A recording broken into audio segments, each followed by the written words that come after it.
오늘도 말씀과 기도로 이 자리에 오신 분들을 환영합니다. 10월 9일 전도서 2장 1절로부터 11절 즐거움과 낙추구의 헛됨. 지금부터 본문을 읽겠습니다.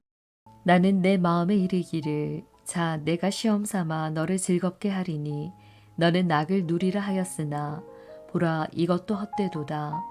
내가 웃음에 관하여 말하여 이르기를 그것은 미친 것이라 하였고 희락에 대하여 이르기를 이것이 무슨 소용이 있는가 하였노라. 내가 내 마음으로 깊이 생각하기를 내가 어떻게 하여야 내 마음을 지혜로 다스리면서 술로 내 육신을 즐겁게 할까? 또 내가 어떻게 하여야 천하의 인생들이 그들의 인생을 살아가는 동안 어떤 것이 선한 일인지를 알아볼 때까지 내 어리석음을 꼭 붙잡아 둘까 하여 나의 사업을 크게 하였노라.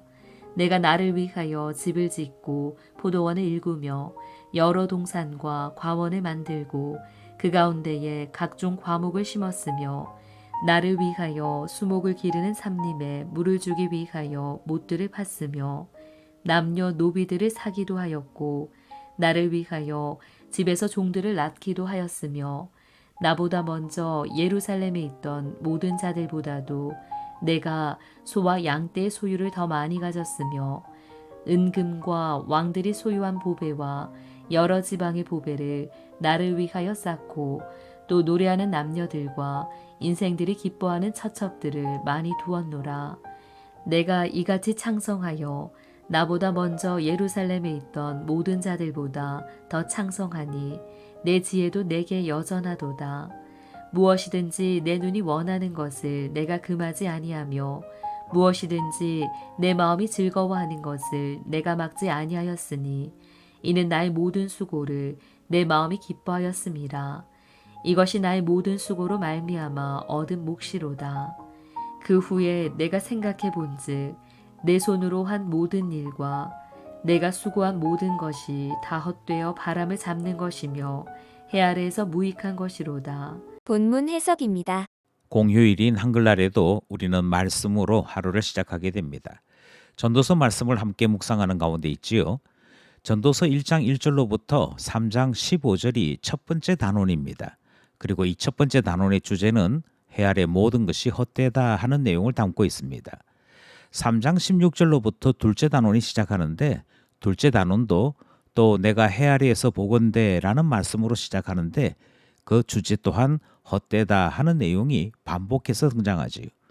그만큼 인생 헛된 것을 발견하는 일이 얼마나 어려웠으면 전도자가 전도서를 기록하면서 두 단원에 걸쳐 인생 헛되다 하는 사실을 말하고 있는 것일까요? 2장 1절로부터 11절, 그러니까 오늘 본문은 즐거움, 낙, 웃음, 창성, 성취라는 것으로도 결코 행복한 인생이 될 수 없다 하는 말씀을 우리에게 가르치고 있습니다. 한글날 본문을 묵상하시면서 즐거움을 위해 많은 계획을 세우셨을 텐데요. 혹시 이 말씀 때문에 어떤 상처를 받게 되는 것은 아닌지 염려함으로 본문을 살피게 됩니다. 본문 안으로 들어가 보겠습니다. 첫 번째 문단은 1절로부터 9절입니다. 인생의 즐거움과 낙에 대한 실험.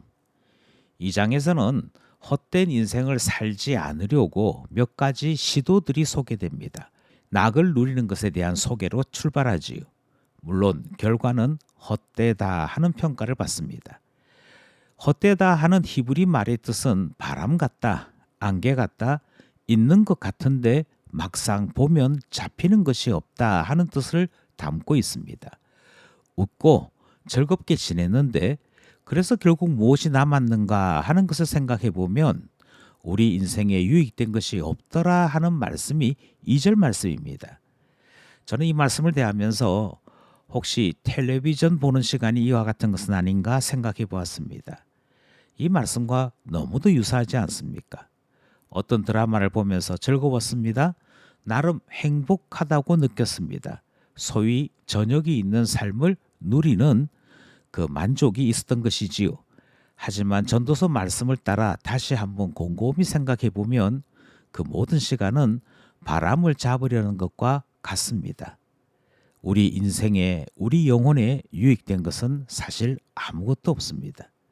문제는 이 말씀을 대하면서도 우리 안에 낙을 바라나 사실은 헛된 삶으로 끝나고 마는 그 모습이 보인다면 은혜 받은 것이 되지만, 이 말씀을 묵상하면서도 이 말씀과 나 자신의 삶이 연결되지 않고 있다면 우리는 말씀의 은혜를 더 강구해야 될 입장이 되고 있는 것이지요.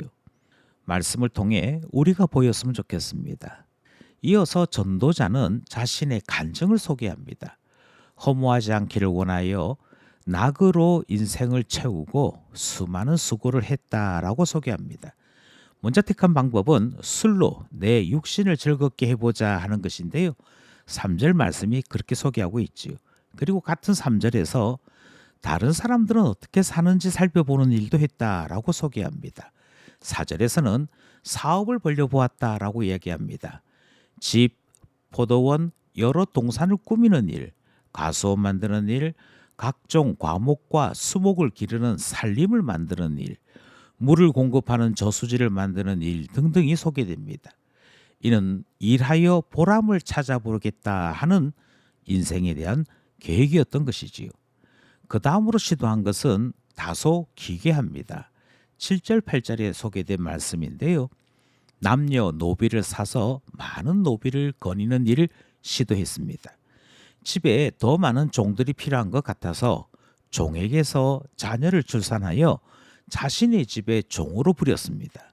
더 많은 소떼, 양떼, 은, 금, 보배, 여러 지방의 특산물 같은 보배들, 남녀들과 오직 자신의 즐거움만을 위해 일하는 처첩을 두었다라고 얘기합니다.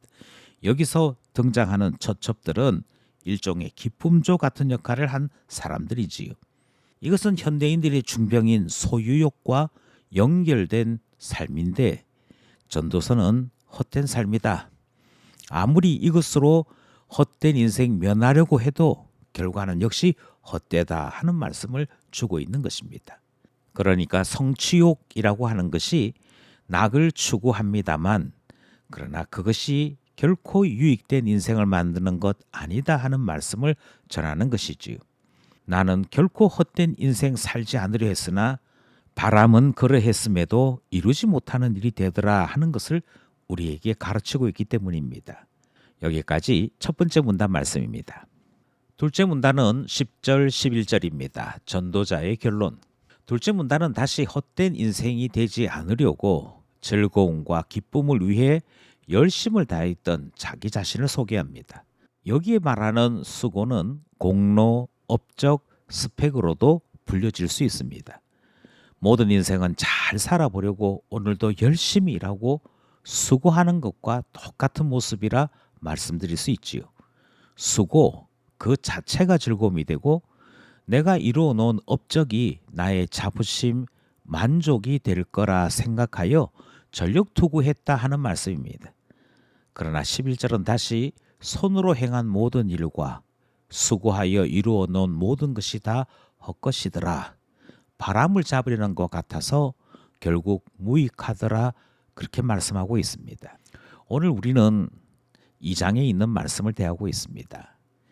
인생을 유익하게 바꾸려고 여러 모양 여러 일을 시도하고 품었던 것을 살펴보았지요. 그럼에도 결코 쉽지 않았습니다.